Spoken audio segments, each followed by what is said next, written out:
Arti Maharaj, a faculty member in the Business and Technology Department at LaGuardia Community College, City University of New York.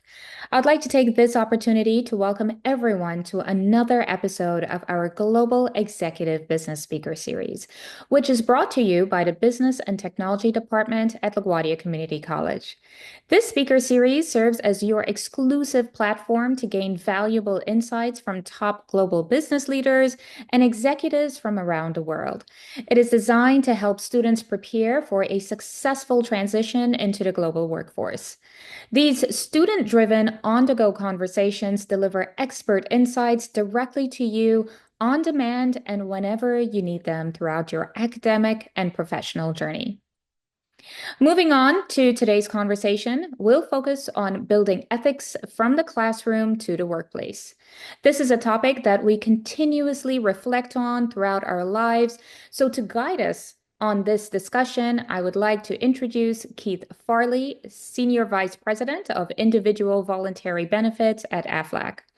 A little background here about Aflac. It is a Fortune 500 company that primarily sells supplemental health insurance that closes the gap between what your major medical insurance does and does not cover. Aflac has also maintained its spot on Ethisphere's World's Most Ethical Companies list for 18 consecutive years. Keith has held several different roles at Aflac for over 15 years, from starting off in marketing, then in innovation, robotics, and just because that was not enough for Keith, in 2019, he moved to Europe to set up a new company for Aflac. So Keith will share more about his role and experience working and doing business in a country outside of the United States. Keith, welcome. And how about we start by you telling us more about you and what you do at Aflac? Well, thanks, Artie. Thanks for that intro. And I'm excited to be here and spend some time with you and your students. So as you said, I've been with Aflac for just over 15 years, worked in various different departments, and did have the really neat opportunity to move to Belfast, Northern Ireland, and set up Aflac Northern Ireland, which is an IT and cybersecurity branch of the company.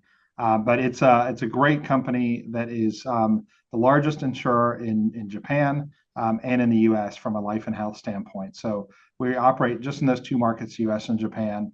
And it's been a heck of a career for me that I've enjoyed the time here with the team.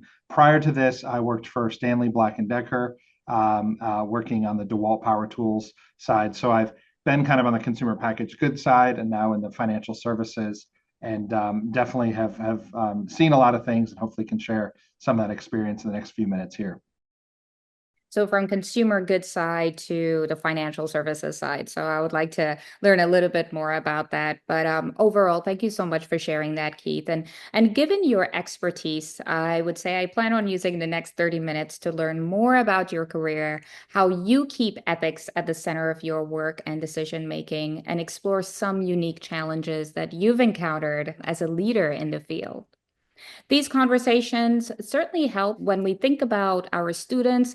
These thought leaders, they not only help inspire students, but they help them with landing a job and also getting hired and getting promoted at the same time. So with that, let's move on with the first part of this conversation. Keith, could you share more about your work between the US and Ireland? I thought that was pretty interesting. So if we could just go back in time and just talk more about how was that experience, that would be great. Yeah, happy to do so. Back in 2019, Aflac decided that we had most of our IT and cybersecurity talent at headquarters in Columbus, Georgia. And what I like to tell people is Columbus, Georgia it's the second largest town in Georgia behind Atlanta, but it's a distant behind Atlanta in terms of population. And we have hired everyone that was in Columbus, Georgia, that was capable and wanted to work in IT or cybersecurity, had either works for Aflac or had worked for Aflac, and we wanted to get creative with where we were hiring beyond just our headquarters town. So we did a search across 15 cities in the world, some that were domestic and some that were international, and landed on Belfast, Northern Ireland, because there's an ecosystem there of companies that work with the government and with the universities to create a technology system in Northern Ireland. And once we saw other companies, US companies, that were doing that, we wanted to do the same thing and look to say, could we have part of our IT team and part of our cybersecurity team be in Belfast, Northern Ireland, which is the cybersecurity capital of Europe. So there's a lot of cyber investment in that town. So yeah, it was 2019. I came home and told my wife, hey, if you want, we've been approved to move to Northern Ireland with the children and start this company. And she was supportive, and we took off in June of 2019. And I was the first employee there. Showed up with a laptop and a charge to go out and hire. And we created a company of 150 people. And so I left 4 years later, and we were at 150 people. The first person that I hired was the co-founder of the company that would always be the local person that would run the company when I left. So that was, sort of known to him and to all others. Once we built it, then I would return back to the U.S. for a new role, and he would run that company. And so Mark is the name of the gentleman over there who's doing it. But it was a great experience. If you've not had a chance to live outside the U.S., I would recommend it for any American. You do get different perspectives for sure. We were there 8 or 9 months before the pandemic broke out. So we got to experience that from a different side of the world with a different perspective. And then just how we hired, how we recruit, how people do work is just different in different geographies. And so for me, that was really interesting to get firsthand experience and see. And thinking about those differences, of course, it's pretty interesting to hear the fact that you moved to Ireland with your family and making just that decision. What do you think was the main factor or driver that made you choose Ireland?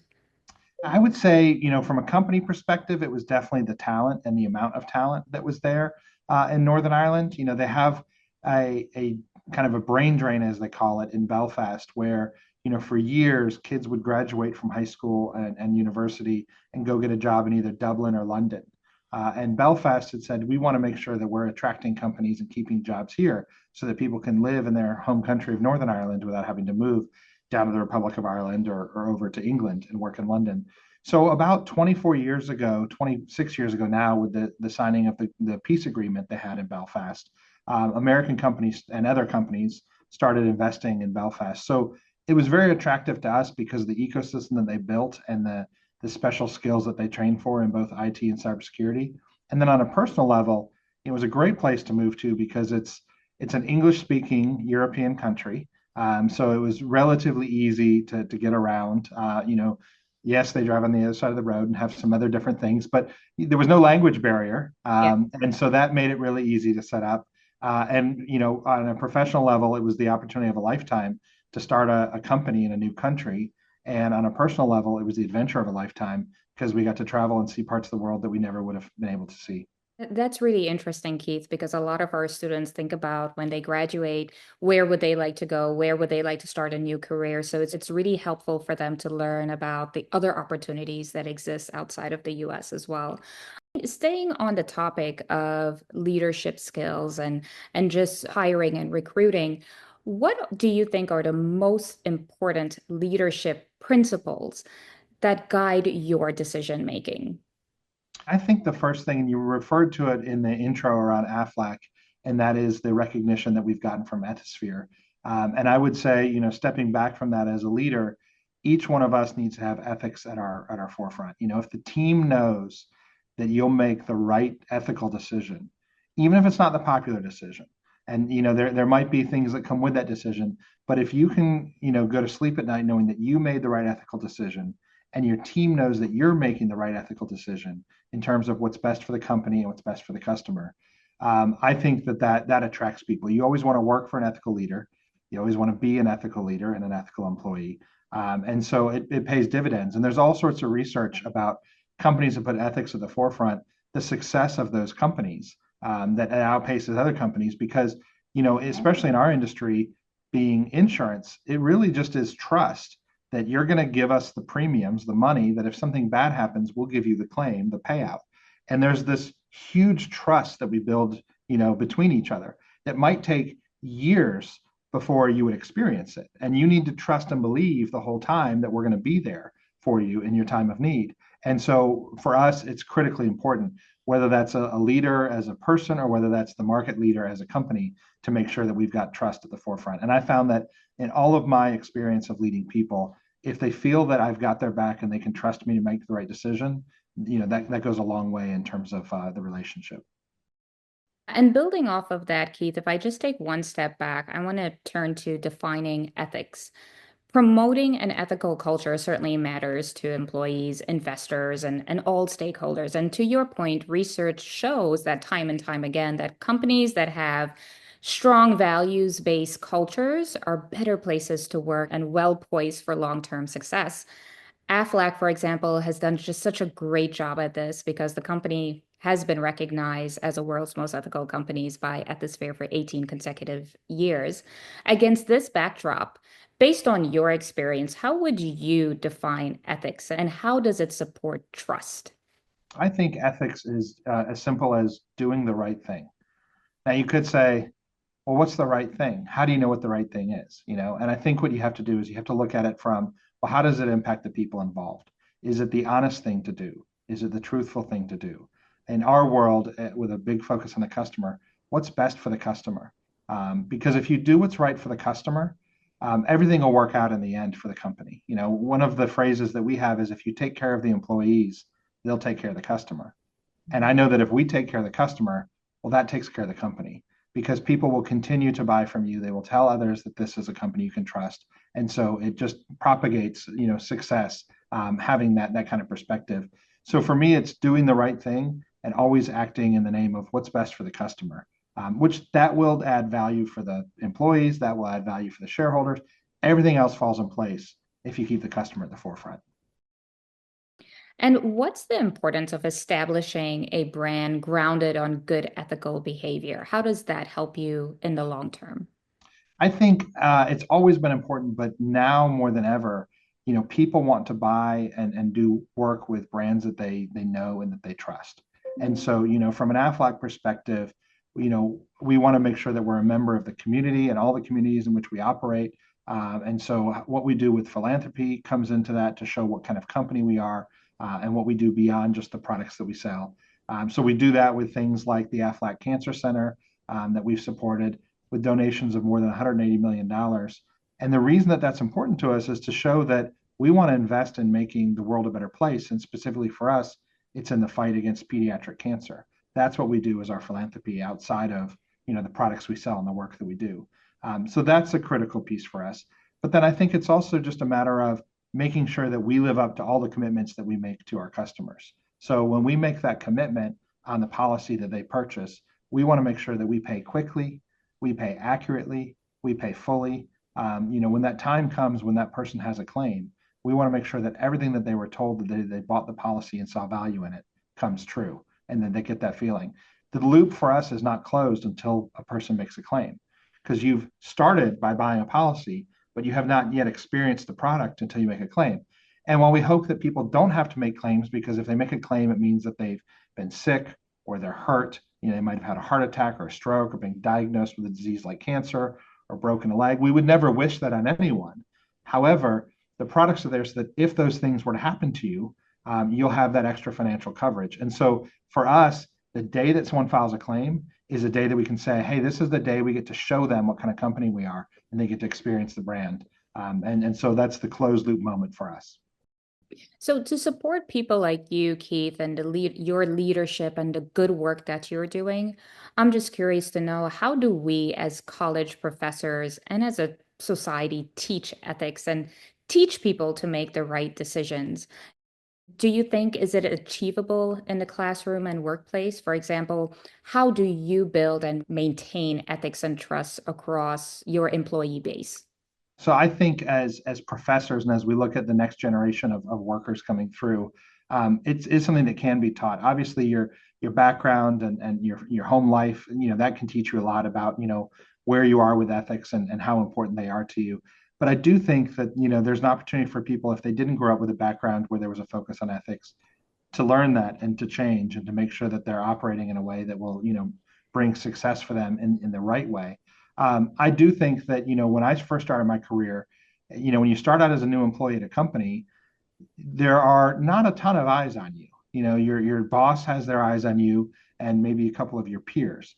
And so you're going to have decisions to make, and you're going to need to decide kind of right then and there, what kind of person are you going to be and what kind of worker are you going to be, and especially at the beginning of your career, because however you start your career will have a huge impact on how you end your career when it becomes time for retirement. And the habits that you form in those first few jobs are critical habits. And whether you choose to cut corners or do something that may not be exactly right, but you're thinking, oh, it's not terribly wrong either. But when you start to make those negotiations with yourself, know that as you go through your career, once you've made those negotiations, the stakes will only get higher and the opportunities will get larger and larger. And so that's why I think it's critically important to start off the way that you want to finish, to start off the right way, saying, listen, any decision that I make, anything that I do, I'm going to make sure in the workplace that people know I made the right and ethical decision and the truthful decision every time.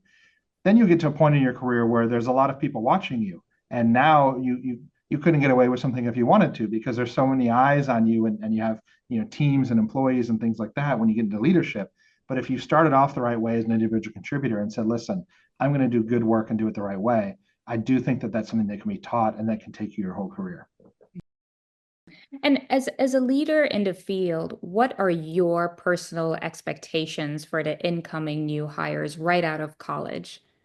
So mine is really, it gets into that truthfulness, honesty, making sure that people also, there's competence. You have to be able to do the role and do the job, and do all of that. So it's not only about ethics, but you have to have ethics. That's just table stakes.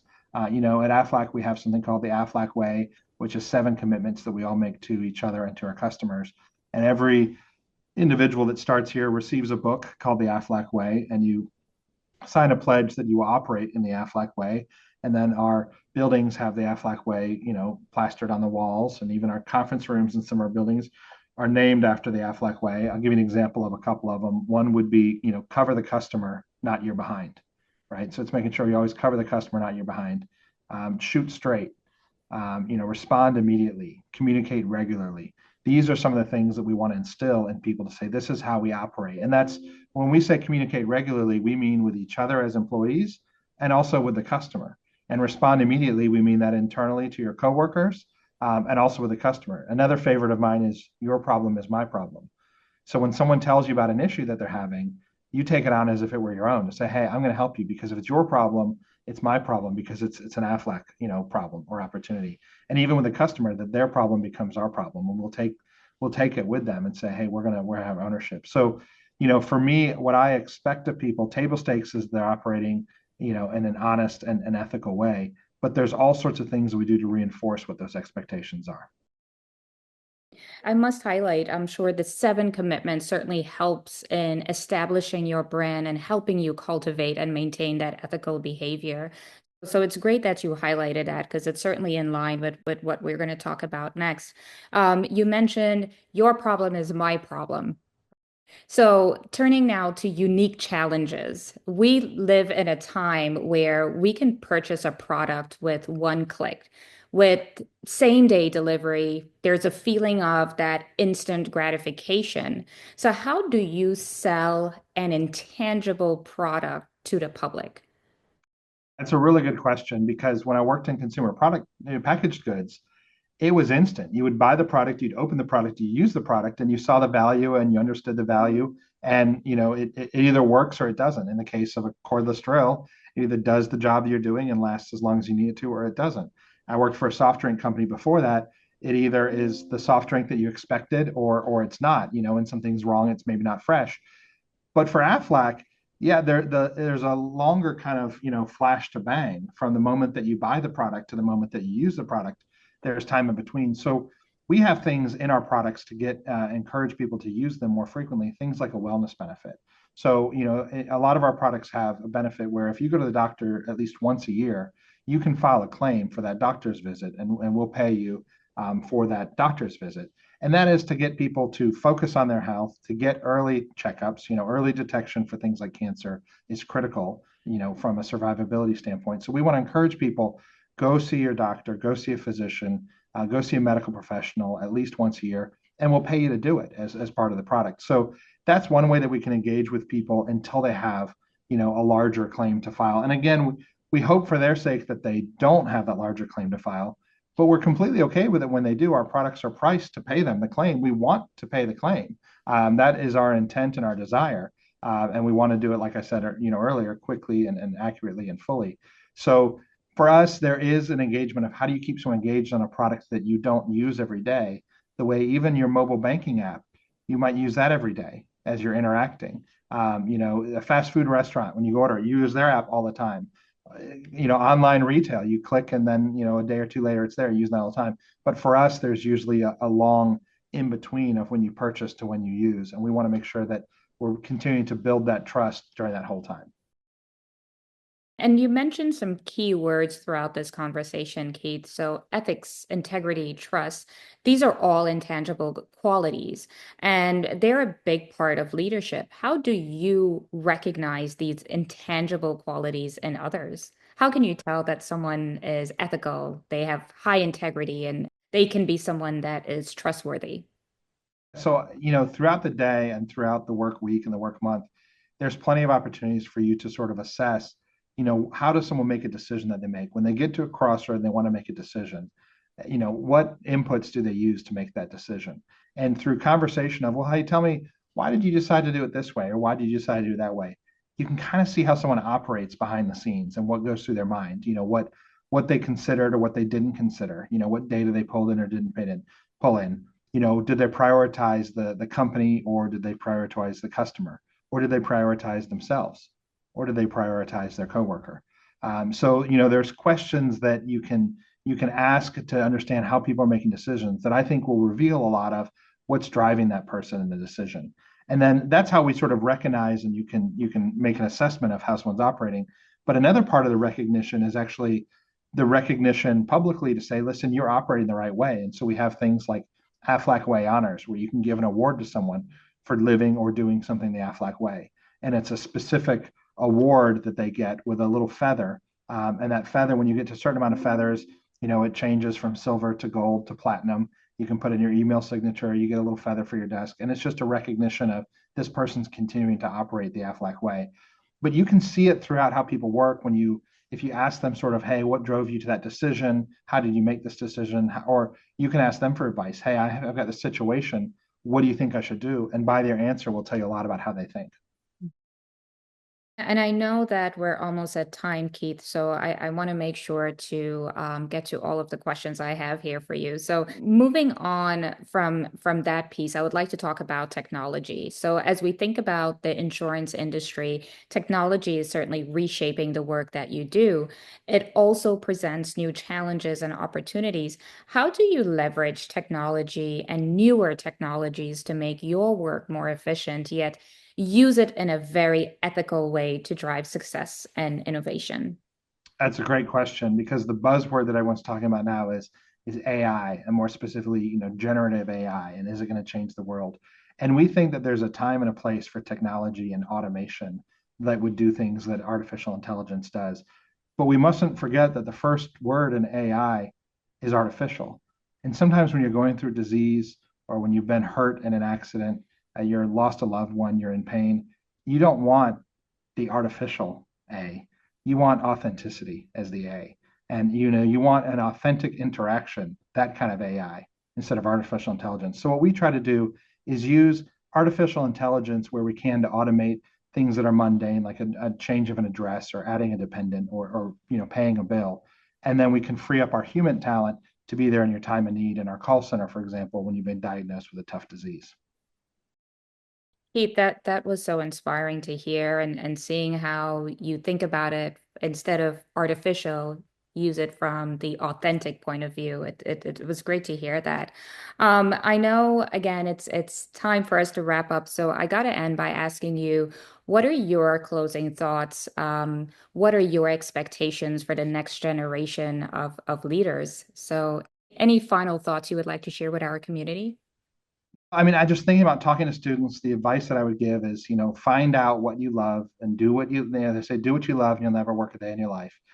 Do what you love, find purpose in what you do. And I think that when you start to look at the purpose of what you do and what your company does, it ties in and dovetails very well with being an ethical company. Because if you know your purpose and why you exist and what you do and why your company exists and what it does, and you understand your why, then it's very easy to make decisions in the right way to make sure that that purpose is being delivered.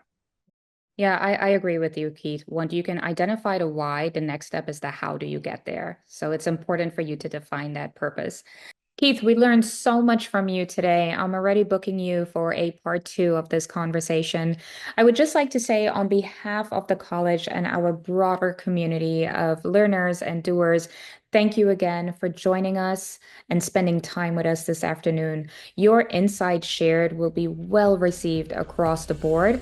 And for those tuning in, you just heard from Keith Farley, Senior Vice President of Individual Voluntary Benefits at Aflac. Keith, thank you.